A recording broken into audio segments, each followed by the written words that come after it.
What's up, everybody? Welcome back to another video. We are doing 5 most disturbing cave-in videos. Other than that, don't forget the like button, the sub button, and let's just get into it. Lock in. 6, 2019, YouTuber Connor Kelly posted a video of him exploring an abandoned McCoy gold mine in the Nevada desert.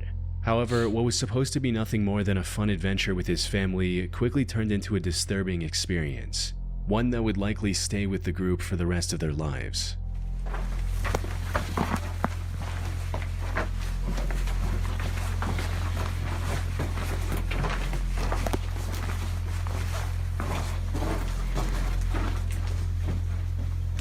The exploration of this mine started off quite normal, with the group staying silent to avoid causing an accidental cave-in as seen by the text they put on screen. However, after about a minute and a half of treading deeper into the mine, Connor noticed something strangely reflective on the path ahead. I didn't know you can make a cave-in if you don't quiet at the start of the cave. We're trying to... You know, you have to be quiet. Shit, I would have been cooked.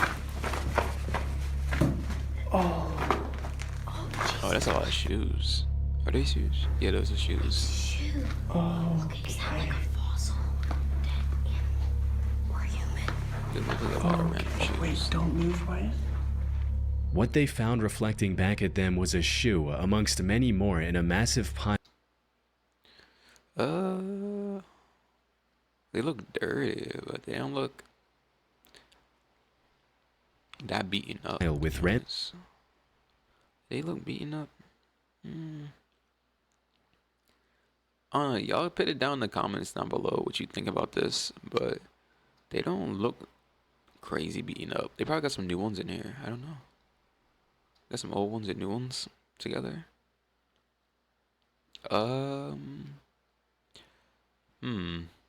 Interesting. Random bones scattered throughout. Random bones Massive bone coming right out. there. Actually, there's quite a few bones in this. What made this pile even more odd was the sheer variety of shoes on display. Many of them were clearly very modern, while some were models that were released over 30 years ago. How could such a random assortment of shoes end up in an abandoned gold mine in the middle of nowhere? Things took an even darker turn when the group ventured further into the cave and found a bunch of bones, including a relatively intact spine. So this is water flow. It is gonna be great. Those are animal bones for sure. So we can't trust this. Yeah, don't stand any closer. I think so. I'm not sure actually. I don't know how big. By this human point, the bones group was are. growing increasingly unsettled by these disturbing discoveries, prompting them to leave the cave as quickly as possible.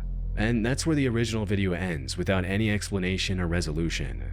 Connor didn't provide any more information in the video's description or in the comments. He posted 4 more videos after this, but none of these videos included any updates on the disturbing encounter either. So, what's going on here? One of the first things that comes to mind is that this mine was the collection spot for a serial killer. This would explain both the shoes and the bones. A top comment on the video also backs this theory, stating, "If you ever listen to the Missing 411 videos, you know shoes are a major component of missing or abducted people. This sent chills down my spine." Yeah, I agree to that, but like the problem about this, and the problem with that right there is these shoes are way too. There's some recent ones and then some old ones, right? For that to be like a real thing, I guess you could be like, oh, this killer found already missing shoes here. I might as well just place some more here, you know, right? But like, it's just like I don't know. It could be like just like an area that they drop shoes. But like, it'd be better to burn them. Am I wrong about that? Or at least like, I don't know. I could be wrong with that. But look. Other than that, let me get to my other point. Is the other reason why I say I don't think it's a murder or anything like that is just because of those bones. I don't know. They just way too big for me to. I don't know, cause like again, I don't know how big everybody's bones are, you know. But I think some of those bones just look too big to me. I could be wrong though. They could be smaller than they actually look on camera for me. I could be wrong. Other thing is, the shoes are just like, look, Which let me just is show true. A statistical analysis of the missing 411 data shows that over 15% of the cases involve absent shoes. However, this theory isn't entirely likely.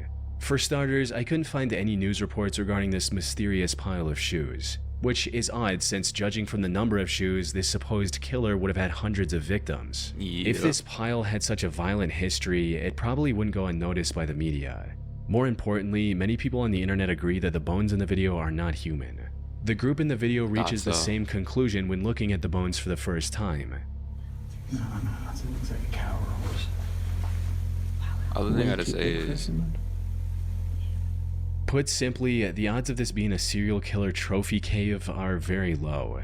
But given the animal bones scattered throughout the area, it's possible it was the feeding spot of a predator like a mountain lion. Probably. Though, while that might explain the bones, it offers no clues about the pile of shoes. One theory I haven't seen anyone else bring up is that the shoes might have ended up there because of flooding. You see, the McCoy mine where the video was filmed is located in Lander County, and from what I can find, that area is quite prone to flooding. So it's entirely possible that someone dumped their sneaker collection in the middle of nowhere to get rid of it, only for it to be carried in the abandoned mine with rainwater. A mountain lion could have moved in later, which would explain the bones.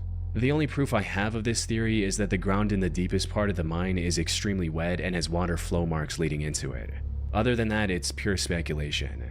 That said, another potential explanation for both the bones and the shoes is that Connor placed them there himself in hopes of creating a viral video. see, I thought People that on too. the internet have pointed out that the bones in the video are a bit too clean for something left in a muddy cave by a predator. Some have also claimed that a few of the bones look like they're inorganic fabrications.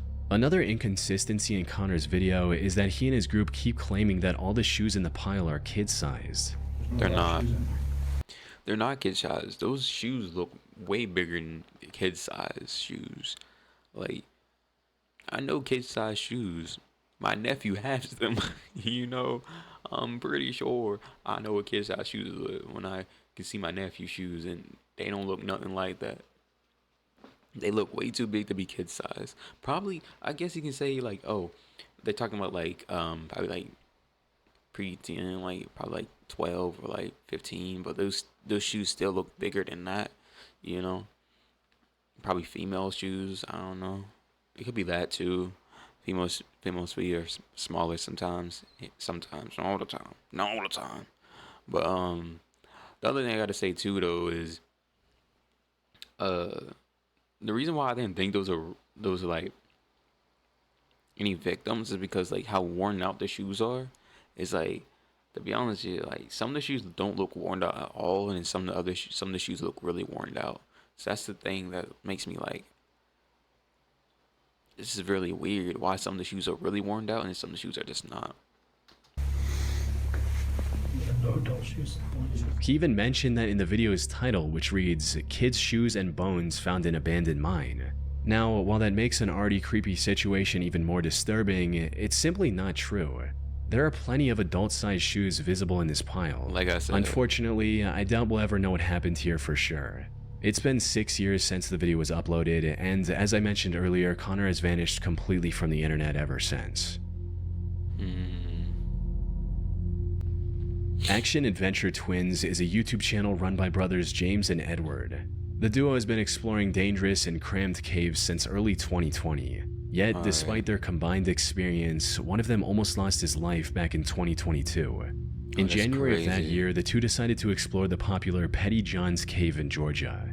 They had already explored parts of this maze-like cave multiple times before, and had even found an underground waterfall during one of their expeditions. Oh, that's cool. Put simply, they were pretty confident in their ability to navigate through this cave. But unlike their previous ventures, this time they were going to tackle one of the hardest sections, the aptly named Nervous Breakdown, referring to how cavers feel when going through it.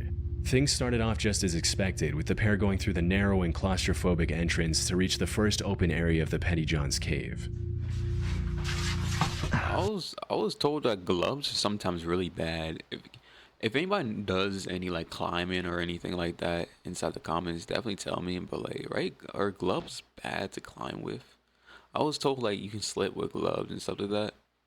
So like, are they like specific gloves made for climbing, or like it's like no gloves at all. That was always like a very like thing for me. Like sometimes I see people use gloves, sometimes I don't. So I really don't know if like they have like gloves made for climbing or anything like that. I guess I can just look it up. I'm tripping.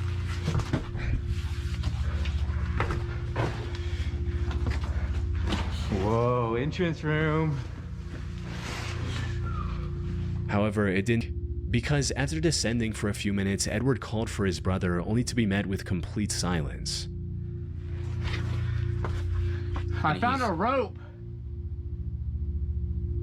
And he's yelling too, so he can make the cave in worser. In other words, Edward was now lost in an unknown section of the cave without any means of contacting his brother. At first, he tried to stay calm and continued his descent, hoping to find James before long. However, after staying separated for over 30 minutes, the realization set in. He knew panic was the fastest way to make a bad situation worse, but at this point, he couldn't help but feel a growing sense of unease. I just couldn't do it, bro. Just like imagine. It's just a jumbo maze. That's what I'm saying. Is that I couldn't, cause like again, like I said, I don't know if yelling is dangerous all the time, or like it's only at the entrance of the cave. But I will say this though, I'll be too scared to do it. Shit. Just the mindset of it getting worse, just because I yelled a little bit, would have had me be quiet and try to find my way back. Other thing is just knowing like I said, at any point in time a rock or like a pebble can move and that can make the whole thing shift even a slight bit, and it can cover an entrance that I just came out of. It's just mind blowing for me. It's like, nah, I just couldn't do this stuff. I couldn't do it. I'm good. Had me way too nervous. We should have never split up. After calling out to James many times with no luck, he decided to retrace his steps and find the way back. On top it all off, his situation was getting worse with each step he took. If he went the wrong way, he could easily wedge himself into a passage too tight to escape, or worse, plunge into a hidden drop-off. This is the true horror of caving. Even if he didn't injure himself, he could have just as easily wandered around aimlessly until his body gave. See, y'all see the batteries and the orange spray or whatever it was? That's all the other people that went down here and made let's say markers to know where they went, for they know where to go back. And that's what he should have done. He should have done something to make sure he knows where he's going back to, for him to be able to it'd be more easier to retrace. Oh, okay, I've been here, let me climb back up here, but he didn't. He just kept on going without any, and that's how you get stuck. I'm getting close. James! Dude, I know, but I be fucking nervous. I was falling back again. We out of this cave. I ain't gonna lie to you. I be get me the fuck out of this cave. I'm not coming back here ever again. I'm done. I'm done with this bullshit. And he ain't bring me back here ever again. I'm done. Taking my damn PB&J. I'm eating that. I'm going home. Going home. The two stayed together for the rest of the expedition and made it out alive without any major injuries. They're still exploring caves on YouTube, but now with a lot more caution. It's just crazy to me. Shit is crazy for real.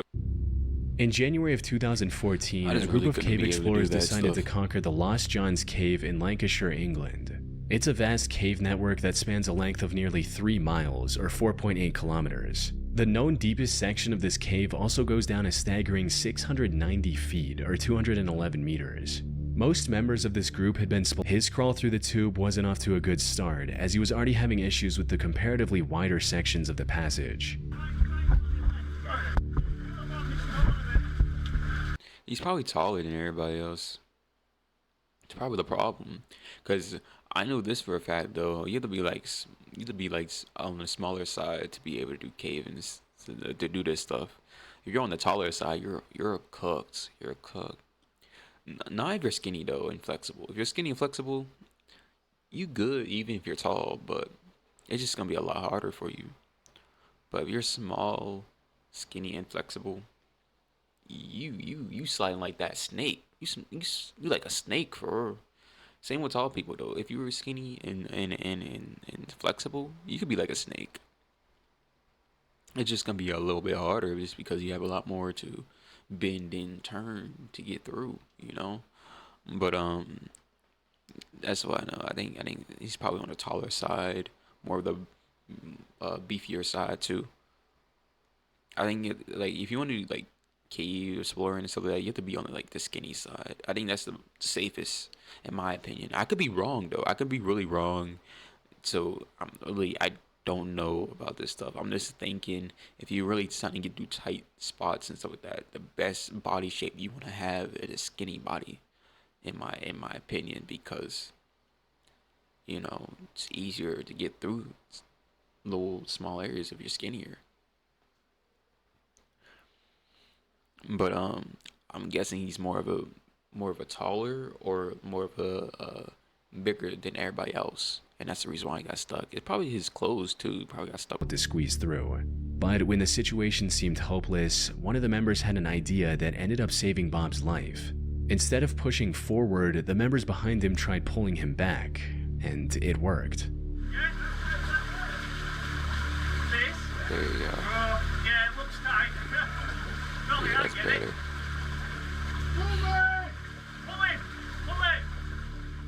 Bob was finally free, though his troubles weren't over. He later revealed in a comment that him and the two members who pulled him back had crawled for another 3 hours to get out of the cave from a different exit. This incident also left him traumatized to the point where you can't even watch this video without becoming anxious. From what I can find, he scaled back on caving and picked up a much safer hobby in cycling, and now appears to be doing just fine. That's good. That's good. Like I said, bro, I just couldn't do that stuff, bro. I just couldn't do it. Like things like that, you could get stuck, and then you just have to sit there. Especially if you're by yourself. Never do this stuff by yourself, please. Like never do this stuff by yourself. Just accident. Like one problem happens, you get trapped or something, or like at least if you're gonna do it by yourself, do it like safe areas, like really safe. Open up caves and stuff like that. Nothing tight or anything that you get stuck in. Make sure to bring food with you all the time, just in case. You know. But other than that, it's just like I could never do it myself, bro. Being stuck in like tight areas, nah, I couldn't do it. I couldn't do it. Like tight areas doesn't like scared to be in some type of tight area or something like that. I don't got no claustrophobic. Probably I do a little bit. I might be a little claustrophobic. I'm not sure actually, but shit, I couldn't do that, bro. Couldn't do it, bro. On the 7th of September 2024, the Action Adventure Twins YouTube channel posted a video exploring a mysterious cave someone found on their property. They've learned their lessons since and approached this one with far more caution. But with an entrance as life-threatening as this one, even the best precautions could have proven to not be enough. Alright, so the guy dropped us off halfway up the hill, and he doesn't know anybody who's been down this thing, but we are at the cave. He says he threw a rope down it with a rock and it was 200 feet deep before it stopped. So we got this stick here. We're gonna see if our rope reaches.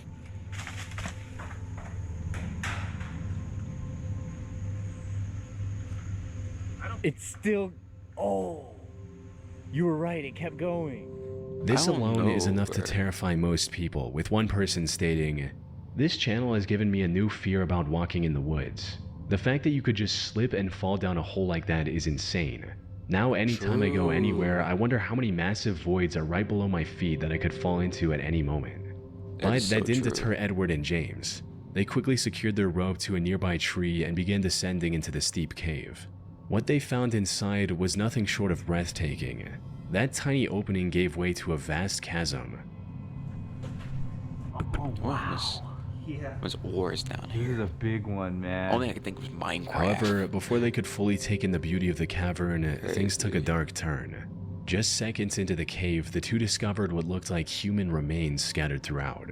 That's comforting. Human bones, huh? Oh, okay. Oh, that's not Dude, good. look behind you. There's like a little shrine of them. There's like, oh, that's a cranium. Why are you so Dude, calm? is that a human? Why does? I guess it's because it's old, like really old bones. So I guess round. he's Yeah, that touching looks is human, crazy man. activity. Touching is That crazy doesn't activity. I ain't gonna lie. necessarily, mate. I don't know. I'm not a bone expert. From there, they continued exploring the cave as it kept getting bigger the further they went into it. They also that not discovered old dangerous? caving equipment like ropes and harnesses already secured to the walls, a detail that only deepened the mystery surrounding the bones they had found earlier. If they Crazy. did belong to a person, as the two suspected, it was possible they belonged to a previous explorer. This explorer likely had an accident and died in the cave without ever making it out. On their way in, they did find scattered bones right below the entrance.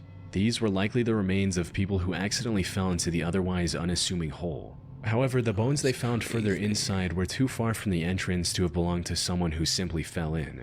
It's also possible that these remains belonged to the victim of a deranged killer, someone who either had ended a person's life within the cave or maybe threw the person into the hole and later dragged their body further into the cave.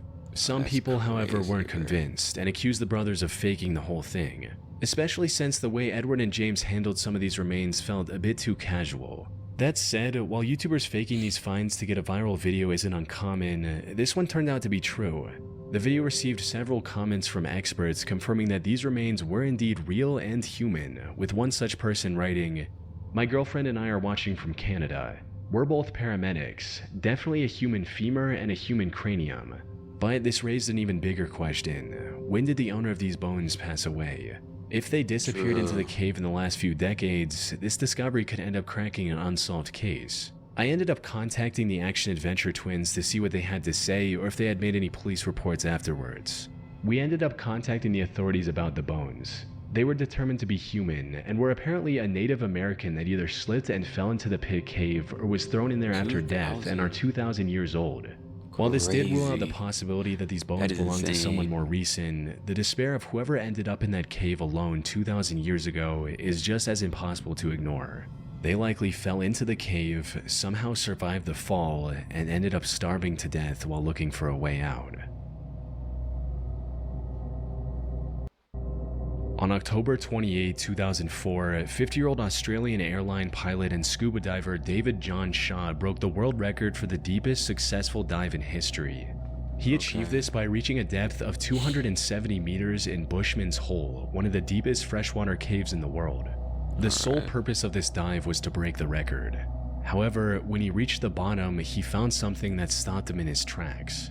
He found the body of Dion Dreyer, a 20-year-old scuba diver who died in that cave 10 years ago. Since humans start sinking after a certain depth, Dion's body never floated back to the surface. Given the extreme difficulty and danger of diving this deep, any plans to retrieve his body were also cancelled at the time of his death. However, a plaque in his name was installed near the diving point of Bushman's Hole, which is how Dave knew what he was looking at. After staring at the body in shock for a few seconds, Dave immediately got closer and tried to retrieve Dion. Unfortunately, after a decade in the water, his tanks were firmly stuck in the mud. More importantly, Dave had already spent too much time at that depth. Staying any longer would have been fatal. So he decided to tie a line to Dion's body and return to the surface with the newfound information. Wasn't very steep. And when I saw the body over on to my left, I thought, oh, that's the end of going deep. So just tied my line to it. And by then I was, well, we won't discuss that. So I just left my line. The news of Dion's body being discovered. I don't understand why when they pull it up from the line that he tied to him, you know? I don't, like, why wouldn't they bring a car, right? Tie him up to the line. Well, he already is tied up to the line. Use that line that he's tied up and then pull him up from there. He's already deceased. So he's not gonna have that the water, what's it called, thing, bubble happen to him because he's already deceased. or it might still happen to him, but it doesn't really matter, right? So why don't we just pull him up from there? It spread quickly, eventually culminating in Dave talking to his parents and promising to retrieve it. After a couple months of preparation, the next dive was scheduled for January 8th, 2005. Unfortunately, Dave's heroic attempt to bring closure to Dion's parents ended in a catastrophe far worse than anyone could have imagined. Cave diving, aka underwater cave exploration, is far more dangerous than regular spelunking. The divers have to manage their oxygen levels at all times, avoid often sharp rock formations, and explore the cave system in a far darker environment because even the brightest flashlights aren't as effective underwater, all while making sure they don't get lost. Add in the immense pressure of 270 meters of water above, it becomes an almost insurmountable challenge, one that only a handful of people on the planet are capable of overcoming. So, everything needed to be perfect for Dave's operation to succeed. He worked with police divers, the defense force, and medics to ensure everything went smoothly, and they planned the dive second by second. According to the plan, Dave would use the line he tied earlier to reach Dion's body. After cutting it loose and putting it in a special body bag, he would begin his descent. This descent would have taken around 12 hours to avoid decompression sickness. So why are they putting it in the body? I understand, like, no one wants to see the dead body or anything. I understand that. But right, it'd be just easier just to pull the body up from the line. Am I wrong with that? Like, it's tied on him, so just pull the body up. I don't understand why they don't do that. If you know why they didn't do it inside the comments, please put that there. I appreciate that, but I really don't understand why they just won't. Because, like, it just seems smarter to me instead of sending someone down there to just pull him up because they already have it tied on him. So instead of holding on to Dion's body the entire time, Dave would pass it along to his longtime friend Don Shirley at 220 meters. Don would then hand it over to support divers located at various depths and keep checking on Dave for any issues. Sadly, this is not how it went. An hour and a half after the dive began, the surface crew received an ominous message from the support divers, claiming that they hadn't seen any activity from Dave or Don. Shortly after, another message reached the surface. This one was from Don, stating that he's seeing Dave in the distance, and he's not moving. Don's okay. Don's okay. Dave's not coming. While this message was making its way to the surface, Don tried to reach Dave himself. He exceeded his target depth, which resulted in his rebreather controller imploding. This also led to him suffering from oxygen poisoning and vomiting while 220 meters under the water. Fortunately, he managed to keep hold of the line and was eventually pulled out of the water still breathing. Dave, however, didn't make it. But when rescue teams pulled out his body, they made a shocking discovery. Dion's body was attached to the recovery line as well. Following the recovery, investigators looked at the footage captured by the waterproof camera mounted on Dave's head. This is what they saw. Though I should mention, I couldn't find the raw footage from that camera. The only clip of it online is narrated by Don himself, Dave's best friend who we just talked about, who almost died trying to save his life.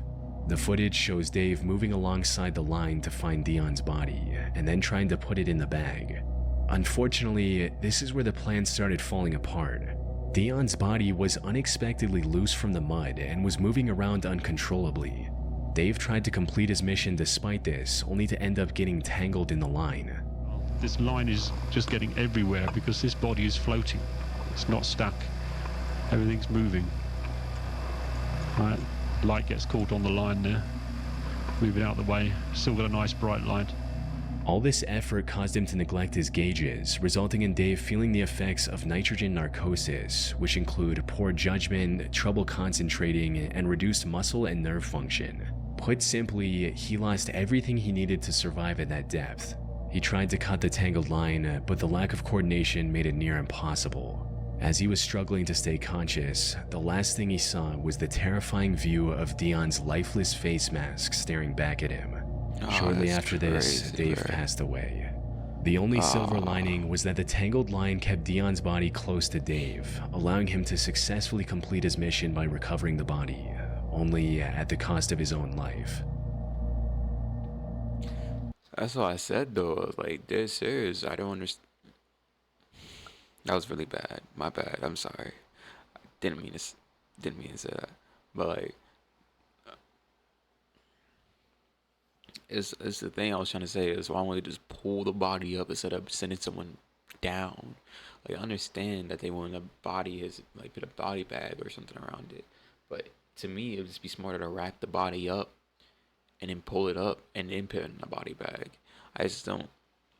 I don't understand what's the point of sending someone back down there. RIP to him. RIP to everybody. Sad to hear he passed away. It's very sad. Other than that, I hope you enjoyed the video. Don't forget to hit the like button, hit the sub button. Much love to every last one of y'all. And again, ain't doing this for any amount of money. Never going cave in. I'm good. Never doing that. Too much. No, too much. Just too much. Small places. Nah, I'm good. Never going cave in. God bless all y'all. Be safe. Take care of yourself.